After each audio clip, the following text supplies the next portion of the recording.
आपको इस दुनिया के सबसे डरावनी पिक्चर का नाम पता है? अब वैसे तो ये फिल्म भारत की नहीं है, लेकिन इस फिल्म को बनाते वक्त निर्माताओं को पता भी नहीं होगा कि इस फिल्म को बनाते हुए डरावनी एक्टिंग करते करते कुछ चीजें भी डरावनी और खूनी हो जाएंगी। और मैं बात कर रहा हूँ द एक्सॉर्सिज्म मूवी की। लेकिन आज के एपिसोड में हम किसी मूवी को एक्सप्लेन नहीं करेंगे या किसी मूवी की कहानी आपको नहीं सुनाऊंगा, बल्कि ये एक सच्ची घटना पर आधारित असली डरावनी कहानी है, जिसे अगर आप अंत तक देखते हो तो आपको मजा भी आएगा, लेकिन डर का एक बहुत बड़ा तड़का भी लगेगा। आज की कहानी है रॉबी की। रॉबी जो बहुत बड़ा नहीं था, सिर्फ 14 साल का लड़का था। वो अपनी आंटी हैरिट एंड उनकी फैमिली के साथ रहा करता था यूएसए में। जगह का नाम है यूएसए का मैरीलैंड एंड साल है 1949। रॉबी जिस आंटी के साथ रहता था वो एक प्रोफेसर थी, लेकिन हिस्ट्री या साइंस की नहीं, बल्कि भूतों के सब्जेक्ट्स की, यानी paranormal expert and dark studies. मतलब जितनी भी नेगेटिव एनर्जीज थी या फिर भूत और प्रेत से रिलेटेड जितनी इन्फॉर्मेशन थी सब उनको पता होती थी। और उनका काम बड़ा इंटरेस्टिंग था। जानते हो उनका क्या काम था? वो लोगों की मदद करती थी, लेकिन उन लोगों की नहीं जो इस दुनिया में है, बल्कि उन लोगों की जो इस दुनिया में नहीं है। लेकिन आप ये सोच रहे होगे ना कि रॉबी जो 14 साल का लड़का था वो अपनी आंटी के साथ क्यों रह रहा है? उसके पीछे गाइस एक रीज़न है, और रीज़न ये है कि उसके माता पिता किसी एक्सीडेंट में मर चुके थे। अब क्योंकि वो बहुत छोटा बच्चा था तो उसे अपने पेरेंट्स की, अपने माता पिता की याद आती थी, और अक्सर वो अपनी आंटी से कहता रहता था कि मुझे अपने माता पिता से एक बार बात करनी है। उसकी आंटी यानी हैरियट भूतों और प्रेतों से अपने आप में तो बात करती थी, लेकिन वो जानती थी कि अगर वो भूतों प्रेतों की बात इस छोटे से बच्चे 14 साल के रॉबी से करा देगी तो शायद बात डेंजरस भी हो सकती है। लेकिन काफ़ी दिनों से रॉबी काफ़ी डिप्रेस रहता था, उदास रहता था। ऐसा लगता था कि उसे अपने पेरेंट्स की बहुत याद आ रही है। तो एक दिन उसकी आंटी हैरियट डिसाइड करती है कि वो उसे एक यंत्र देगी, एक यंत्र जिसे कहा जाता है वीजा बोर्ड। अगर आपको नहीं पता तो मैं बता दूं कि ये लकड़ी का एक ऐसा बोर्ड होता है जिससे आप दूसरी दुनिया में रह रहे लोगों से कांटेक्ट कर सकते हो, या फिर ये कहा जाए कि आत्माओं से बात कर सकते हो। लेकिन जैसे उसकी आंटी हैरियट ने रॉबी को वो वीजा बोर्ड दिया, उसके बाद कुछ बहुत ही डरावनी और खूनी चीज़ें होने लगी, जिसे हम आज की स्टोरी में जानेंगे। लेकिन उससे पहले हेलो गाइस, मेरा नाम है अविनाश कुमार और आप देख रहे हो हॉरर स्टोरीज।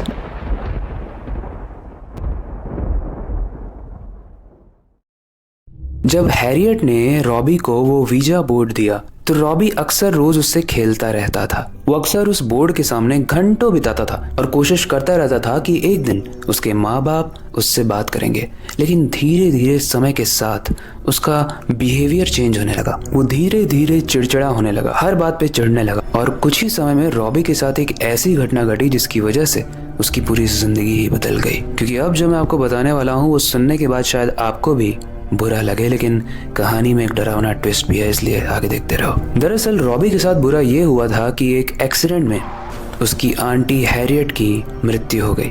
मतलब एक 14 साल का बच्चा जिसकी लाइफ में सिर्फ एक ही औरत थी, वो भी अब नहीं रही। हैरियट के जाने के बाद रॉबी और उदास रहने लगा, क्योंकि अब उसकी लाइफ में कोई था ही नहीं। वो और ज्यादा टाइम उस वीजा बोर्ड के सामने स्पेंड करने लगा, बिताने लगा। वो अपनी आंटी से बहुत प्यार करता था, क्योंकि माता पिता के जाने के बाद उसका सबसे ज्यादा ध्यान जिसने रखा है वो उसकी आंटी हैरियट ही थी। इसीलिए वो हर किसी हालत में अपनी आंटी को वापस लाना चाहता था। लेकिन गाइस, इस डिप्रेशन के चक्कर में रॉबी धीरे धीरे पागल होता गया। वो अपने दीवालों को नाखून पर मारता था, और तब तक मारता था जब तक उसके नाखून निकल कर नीचे ना गिर जाए और खून दीवार पर ना चिपक जाए। उसको दर्द नहीं होता था, उसको दीवारों से आवाजें भी आती थी। उसे ऐसा लगता था कि उसकी आंटी हैरियट उसे बुला रही हैं। लेकिन स्ट्रेंज बात यह है कि जब डाइनिंग टेबल पर बाकी बच्चे घर वाले खाना खा रहे होते थे तो रॉबी भाग कर निकलता था और बोलता था कि किसी के हंसने की आवाज़ मेरे रूम से आ रही है। और जब वो रूम खोलता था तो किसी के रोने की आवाज़ आ रही होती थी, लेकिन दिखता कोई नहीं था।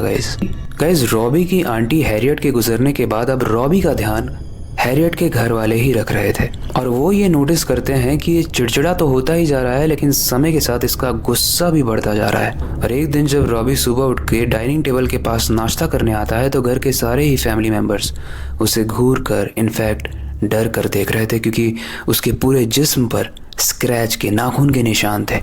इनफैक्ट उसके हाथ का चमड़ा तो उसके स्किन से नीचे लटक रहा था। लेकिन गाइस, अगर आपको लग रहा है कि ये कहानी डरावनी नहीं है तो बस थोड़ा सा और इंतजार करो, क्योंकि एक शाम कुछ ऐसा हुआ जहां पर इस कहानी ने एक डरावना टर्न लिया। उस शाम भी बाकी शाम की तरह रॉबी वीजा बोर्ड को यूज करके अपनी आंटी हैरियट को बुलाने की कोशिश कर रहा था। और ये तो हम सब जानते हैं कि रॉबी इस कहानी की शुरुआत से ही अपना बहुत सारा समय उसी वीजा बोर्ड के साथ व्यतीत करता था जो उसकी आंटी हैरियट ने उसे दिया था। लेकिन स्ट्रेंज बात कि जिस वीजा बोर्ड से वो पहले अपने माता पिता को बुलाने की कोशिश करता था, अब वो उसी वीजा बोर्ड से, उसी यंत्र से हैरियट यानी अपनी आंटी को बुला रहा था। अब पहले तो काफी देर तक कुछ नहीं हुआ जैसा रोज होता था, लेकिन कुछ ही देर के बाद उस घर की सारी ही खिड़कियां और दरवाजे जोर जोर से बजने लगे, इतने तेज बजने लगे कि आवाज बहुत डरावनी हो गई। लेकिन इंटरेस्टिंग चीज ये थी कि जब भी दरवाजे और खिड़कियां बजते थे तो वो एक पैटर्न में बज रहे थे, यानी कि डग डग डग फिर रुक जा रहे थे, 3 बार या 4 बार। इस पैटर्न को वो फॉलो कर रहे थे। इसका मतलब क्या है वो कहानी में आप आगे जानोगे। अब रॉबी काफी देर से उस बोर्ड के पास बैठा हुआ था लेकिन कुछ हो नहीं रहा था। लेकिन दरवाजे और खिड़कियों की ठक-ठक से उसके सर में दर्द होने लगता है। लेकिन तभी उसे एक काली परछाई दिखती है जो पर्दे के पीछे से उसे झांक रही थी। और कुछ ही देर में उस घर की लाइट्स टिमटिमाने लगती हैं और रॉबी को ये समझ में आ जाता है कि ये जो हो रहा है ये सब कुछ नॉर्मल नहीं है। और वो बहुत तेजी से भागता है वहां से। लेकिन फिर उसे याद आता है कि उसे डरना नहीं चाहिए क्योंकि ये प्रोसेस डरावना है, ये उसकी आंटी हैरियट ने बताया था।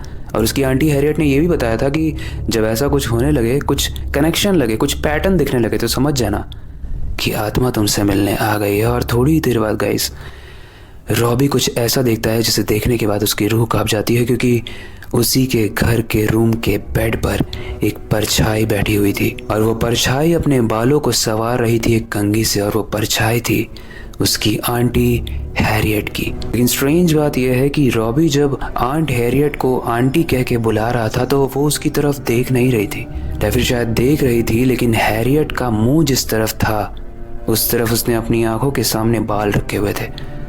और जैसे ही वो अपने बालों को कंघी करके अपना फेस दिखाती है, रॉबी उसे देखकर थर थर कांपने लगता है, क्योंकि वो जो चेहरा था वो एक चुड़ैल का था। वो चेहरा बहुत ज्यादा डरावना था गाइस, क्योंकि उसका चेहरा पूरे तरीके से सड़ा हुआ था, उसमें से कीड़े निकल रहे थे और उसकी आंखों में कोई भी पुतलियां नहीं थी, एकदम सफेद आंखें थी।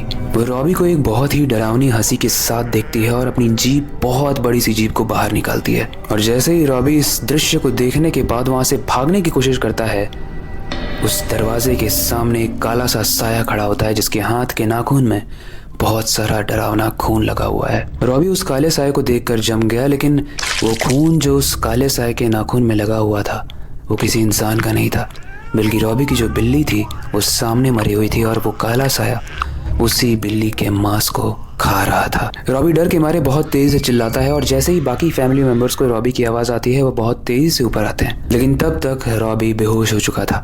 जब फैमिली मेंबर्स ऊपर आते हैं तो वो देखते हैं कि वहाँ कोई नहीं है, लेकिन वो बिल्ली वहां पर मरी हुई है। कुछ ही दिन में रॉबी की हालत और ज्यादा खराब होती जाती है, तो उस रॉबी को डॉक्टर्स के पास ले जाया जाता है, साइकोलॉजिस्ट के पास ले जाया जाता है, यानी मनोवैज्ञानिक के पास। लेकिन कोई भी उसका इलाज नहीं कर पाता है और फाइनली उसे एक प्रीस्ट के पास, यानी जिस तरीके से हिंदू धर्म में पंडित होते हैं, क्रिश्चियनिटी में प्रीस्ट होते हैं, उसके पास ले जाया जाता है। प्रीस्ट ने बिना किसी डर के जैसे ही अपने मंत्रों को रॉबी के ऊपर पड़ा, वो एकदम से हवा में उड़ने लगा। उसकी बैकबोन यानी रीढ़ की हड्डी एकदम से तेज चटक गई, यानी टूट गई, और उसका खून रिस रिस कर नीचे गिरने लगा। प्रीस्ट को यानी वहाँ के पंडित को ये समझ में आ गया था कि इसके अंदर जो आत्मा है वो कोई नॉर्मल आत्मा नहीं है, बल्कि उसे बुलाया गया है।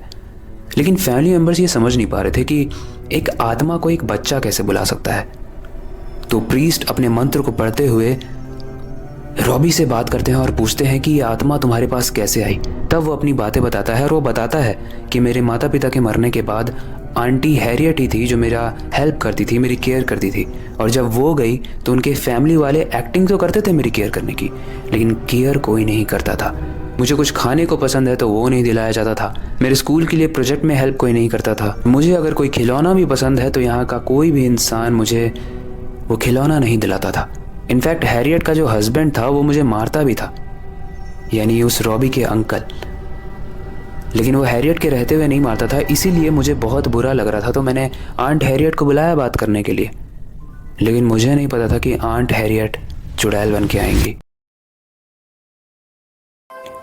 प्रीस्ट और बाकी के फैमिली मेंबर्स इस कहानी को सुन के डर तो रहे थे, लेकिन उन्हें बहुत बुरा भी लग रहा था। उन्हें रियलाइज़ हो गया था कि अब अगर रॉबी ठीक होता है तो वो उनकी केयर करेंगे, क्योंकि एक नाजुक बच्चा होता है जब वो छोटा होता है, 14 साल का होता है, टीनेजर होता है, और उसकी अगर केयर ना की जाए तो वो बहुत ही गलत स्टेप्स उठाता है, जैसा उसने ये उठाया और एक आत्मा को बुला लिया। लेकिन जैसे ही प्रीस्ट और रॉबी की ये बात खत्म हुई, रॉबी एकदम से नीचे गिरा और उसके सर से खून बहने लगा। उसे लेकर हॉस्पिटल जाया गया और जैसे ही उसका ट्रीटमेंट हुआ वो थोड़ा ठीक होने लगा।